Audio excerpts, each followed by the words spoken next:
Welcome back to Techniques of Martial Arts, where we dive deep into the secrets of legendary fighters and their techniques. Today we're going to unravel the mystery behind one of the most revolutionary martial arts ever created, Jeet Kune Do, the art of interception, brought to life by none other than Bruce Lee himself. This is a martial art that is widely misunderstood, misinterpreted, and often oversimplified. But by the end of this video you will understand what Jeet Kune Do truly represents, its philosophy, its practicality, and why it's still relevant today. So stay with me till the very end, because what I'm about to share will change the way you look at martial arts forever. The origin of Jeet Kune Do, more than just fighting. When people hear Jeet Kune Do, many imagine flashy moves, lightning-fast punches, or complicated choreography. But Bruce Lee never intended it to be just a fighting style.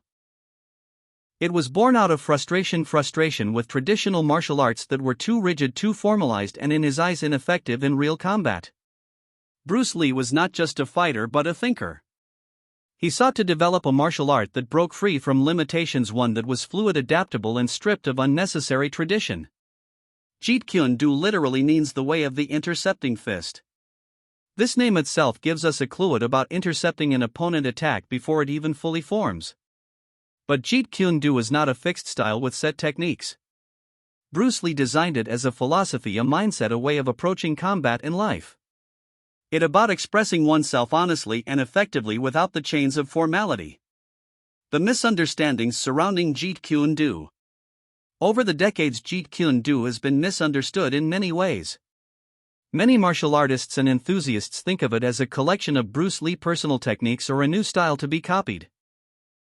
This couldn't be further from the truth. Bruce Lee himself said Jeet Kune Do has no style. It's not a system with a set curriculum. Instead, it's a concept of philosophy that encourages you to absorb what is useful, reject what is useless, and add what is uniquely your own.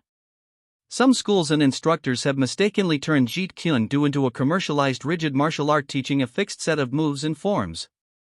This is exactly the opposite of what Bruce Lee envisioned. To truly understand Jeet Kune Do, we have to look past the surface techniques and dive into its core principles. Core philosophy: simplicity, directness, and efficiency. At the heart of Jeet Kune Do is a simple idea: be direct, be efficient, and be simple.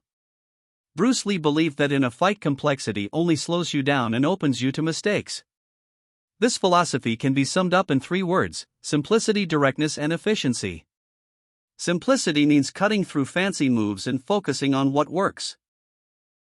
For example, instead of elaborate kicks or spinning moves, Jeet Kune Do emphasizes straightforward strikes that land fast and hard.